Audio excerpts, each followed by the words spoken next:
विविध आरक्षणाच्या आंदोलनासंदर्भात आत्महत्येचे जे प्रकरण समोर आले होते, लातूर पोलिसांनी आणि मराठवाड्यामध्ये त्याचे तपास करून काही नातेवाईकांनी किंवा काही इतर लोकांनी सुसाईड नोट केलं, फार तीव्रतेने हे सगळं तपास नाही. ओबीसीच्या संदर्भातला तपास हा तीव्रतेनेच होणार आहे. आणि मध्यंतरी काही मराठा समाजाची मुलं आत्महत्या केल्याचे समोर आलं, त्याचा तपास काही झाला नाही. आणि जेवढी नावं आली त्या संदर्भातले सर्वांना मदत देण्याचं धोरण सरकारने स्वीकारलं. आता ह्यामधल्या आत्महत्या त्या काय चौकशी करत असतील तर सरकारचं स्वागत आहे. ओबीसीवरचं प्रेम या निमित्तानं ते दिसत आहे असा त्याचा अर्थ होतो. आम्ही अनेक मराठा दाखवून ओबीसीच्या तरुणांचा खून केला गेला हा गंभीर आरोप मी करतो आणि ते पुढेही आलं, काही वृत्तपत्रातून आम्ही वाचलं. त्या संदर्भात ते प्रकरण पुढे गेलं नाही. आत्महत्येच्या संदर्भात, मराठा आरक्षणाच्या संदर्भात ओबीसी तरुण गेला त्यालाही मराठा दाखवलं.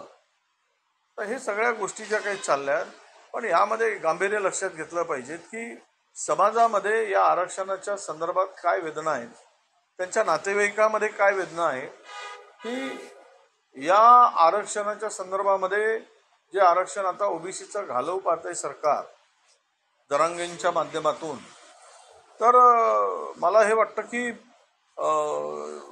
यांच्यावर झालेल्या अन्यायाची परिसीमा आहे. म्हणून नातेवाईकांनी सुद्धा या संदर्भात त्यांची भूमिका ही तीव्रतेनं पुढे आली आहे असं त्याचा अर्थ होतो. शिवसेना धनुष्यबाण चिन्हाबाबत काय वाटतं? आता न्याय प्रविष्ट आहे, न्याय देवतेपुढे हा विषय आहे.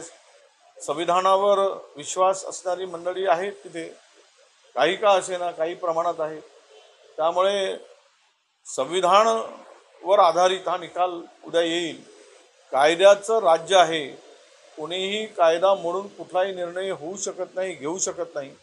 अशा प्रकारची संधी आज चालून आली आहे आणि न्यायालयाकडून ती अपेक्षा आहे की उद्याच्या पिढीला हा निकाल हा नक्कीच एक दिशा देणारा निकाल असा असणार आहे की निर्णय हे कायद्याने आणि संविधानाने होतात हे दाखवण्याची संधी सर्वोच्च न्यायालयाला आहे उद्या, असं माझं मत आहे.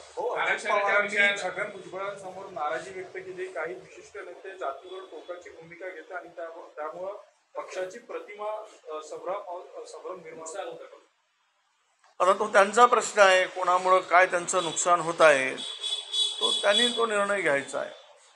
पण एक आहे की हे ज्या वेळेस जरांगे पाटील आले त्याच वेळेस जर अजितदादा म्हटले असते तर त्याला बॅलन्स आहे असं म्हणता आलं असतं, त्यांचं स्वागत आहे असंही म्हणता आलं असतं आम्हाला. छगन भुजबळ म्हणते की ओबीसी उमेदवार पाडून म्हणणाऱ्या विरोधात सगळे ओबीसी नेते एकत्र येऊन लढले. नाही, नक्कीच. आता ती भूमिका आम्हाला जर उद्या स्वीकारावीच लागेल. शेवट आम्ही ज्या समाजाचं प्रतिनिधित्व करतो, ज्या समाजाने आम्हाला आमदार केलं आहे, लोकप्रतिनिधी केला आहे, त्या समाजासाठी लढणं, त्या समाजाच्या हक्कासाठी रस्त्यावर उतरणं हे आमचं कर्तव्य आहे. आणि ते जर कोणाला खपत नसेल तर त्यांची भूमिका त्यांनी मांडावी. पण एक नक्की की या संदर्भात आम्हाला जर आमच्यावर कोणी अन्याय करत असेल आणि बघ्याची भूमिका आम्ही घेऊ असं कोणाला वाटत असेल तर आम्ही घेणार नाही आणि आम्ही थांबणार नाही. हो, तुमच्या सभेसाठी कुठल्या ओबीसी नेत्यांना निमंत्रण असेल? तुम्ही छगन भुजबळांना बोलवलेलं आहे का? आणि ओबीसी म्हणून सगळे नेते तुमच्या व्यासपीठावर पाहायला? बघा, हा माझा काही मेळावा नाही. एकतर सर्वप्रथम सांगतो, सकल ओबीसी समाजाने आयोजित केलेला मेळावा आहे. त्यांची ती सगळी मंडळी आहे, मी त्यांच्याबरोबर आहे आणि ओबीसीचा कार्यकर्ता म्हणून मी सोबत आहे. माझ्या नेतृत्वात वगैरे हा मोर्चा असं काही कोणी गैरसमज घेऊन मिळाला असते तर मी तशीच पॉम्पलेट छापले असते. पण मी त्यामध्ये एक ओबीसीचा नेता म्हणून, कार्यकर्ता म्हणून मी लढतो आहे. सगळ्यांना आमंत्रण आहे, ज्यांना या ओबीसी मोर्चामध्ये यायचं आहे त्या ठिकाणी ते मोर्चात येतील आणि मोर्चात आपली भावना, भूमिका मांडतील. त्यासाठी आम्ही सगळ्यांसाठी या मोर्चात येणाऱ्यांचं आम्ही स्वागत करू. जरांगे पाटील यांनी राहुल गांधी यांना दिल्लीचा लाल्या असं केलेलं आहे. त्याला तो लहान वयातला बाल्या आहे, त्यामुळे त्याला तसे शब्द समजतात आणि कळतात असाच त्याचा अर्थ होतो. जशी ज्याची बुद्धी तशी त्याची वृत्ती, त्या बुद्धीप्रमाणे ते बोलतात. तर ते बालिश बुद्धी असेल तर मग बाल्याला दुसरे शब्द कुठला सुचणार आहे, असा त्याचा अर्थ. पंतप्रधान नरेंद्र मोदींचा आज मुंबई दौरा आहे, 2 दिवसाचा दौरा आहे. काय खात आहे, हात झटकून निघून जाण्याला अर्थ नाही. कारण महानगरपालिकेच्या निवडणुका आहेत म्हणून अपुरं असलेल्या टर्मिनसचं काम, अपुरं असलेल्या एअरपोर्टच्या उद्घाटनाचं काम आज मोदी साहेबांच्या हस्ते होत आहे. खरं तर ते टर्मिनल पुरं झालं नाही आणि रेग्युलर फ्लाईट ह्या डिसेंबरमध्ये सुरू होणार आहे. डिसेंबरचे डेडलाईन आहे. मग आतापासून अट्टास का की एवढं उद्घाटन केलं पाहिजे? तर त्यामध्ये महानगरपालिकेच्या निवडणुका आहेत, त्याचा फायदा घेण्यासाठी या उद्घाटनाचं आयोजन केलेलं आहे आणि त्या इव्हेंटमधून मतं घेण्यासाठी केलेली युक्ती आहे असं त्याचा अर्थ होतो. दुसरी गोष्ट की आता आलेच महाराष्ट्रात तर भरभरून पॅकेज देऊन जा शेतकऱ्यांसाठी, नाही तर आलेत आणि फीत कापून गेलेत तर महाराष्ट्राच्या शेतकऱ्यांना वाऱ्यावर सोडू नका. देशाचे पंतप्रधान आलेत महाराष्ट्रात आणि भरभरून काहीतरी देऊन गेलेत आणि शेतकऱ्याला दिलासा देऊन गेलेत तर त्या दौऱ्याचा काहीतरी फायदा होईल, नाही तर फीत कापून गेल्यानं काय फायदा होणार आहे.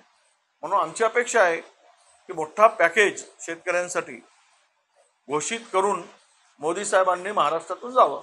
चंद्रपूरमध्ये परमेश्वर मिश्राने शेतकऱ्यांनी आत्महत्या केली आणि गंभीर आरोप तिथे आजी माजी खासदारांवर लागतात. नाही, असं आहे की मी त्या संदर्भात ऐकलं आहे. मी काय अजून माहिती त्याच्याकडे नाही आहे, नेमकं प्रकरण काय आहे. त्यामुळं माहिती घेतो मी आणि मग बोलतो. मराठ्यांनी सावध होण्याची गरज आहे, जरांगे पाटील म्हटलेले आहे. उच्च शिक्षण आणि नोकऱ्या मिळवाव्या. नाही, मिळवलंच पाहिजे ना. प्रत्येक समाजाचा तो अधिकार आहे, तो मिळवलंच पाहिजे. जरांगे म्हणतायत ते बरोबर बोलतायत, पण ते यातूनच पाहिजे त्यातूनच पाहिजे नाही. तर तुम्ही स्वतःच्या वेगळं स्टेप घ्या, मागा आरक्षण सरकारला आणि त्यातून घ्या ना, सगळं घ्या. पण यातून घ्या त्यातून घ्या, दुसऱ्याच्या ताटातलं उडवून घ्या, ही भूमिका नको. ही आमची भूमिका आहे. आमच्या ताटातून तुम्ही घेऊ नका, तुमच्या ताटात पुन्हा पाहिजे ते पदार्थ वाढून घ्या, सरकारकडून मागून घ्या आणि पोट भरसपर्यंत जेवा. आमचं काही म्हणणं नाही. पण आमच्या गरीब समाजाच्या ताटातलं काढून त्यांना कुपोषित करू नका, त्यांना मारून टाकू नका, अशी आमची भूमिका.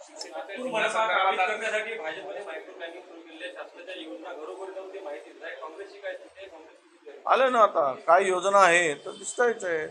एक फ्लड आला आणि अर्धा नागपूर पाण्याखाली गेला, हजारो लोकांचे घरं उद्ध्वस्त झाले. त्याची काय मायक्रो प्लॅनिंग केली? निवडणुकीसाठी मायक्रो प्लॅनिंग करतात तसं जनतेसाठी करा ना. काय योजना आणल्या तर वाट लावली आहे ना नागपूरची, सगळं दिसते ना. आता एवढ्या मोठ्या संकटात जर सरकार पुढे दिसत नसेल आणि दरवर्षी यामध्ये जनताचं नुकसान होत असेल, आम्ही पण निवडणुकीच्या तयारीनिशी आहोत, काम करत आहोत. आम्ही आता आरक्षण या सगळ्या बाबी झाल्या, आमची वाटाघाटीच्या काय होणार आहे त्याची चर्चा सुरू आहे. आणि राहिला की भाजप एकटी तयारी करताय, त्यांना तयारी करायची आवश्यकता काय आहे? सत्तेमध्ये आहे. सत्तेमधल्या असलेल्या लोकांना तयारी करायची पाळी काय येते तर ते घाबरले आहेत, त्यामुळे हे तयारी करतायत. आम्ही घाबरून नाही, आम्ही बिनधास्त आहोत, आम्ही भिडणारे आहोत. त्यामुळं कुठल्याही निवडणुकीला काँग्रेस तयार आहे.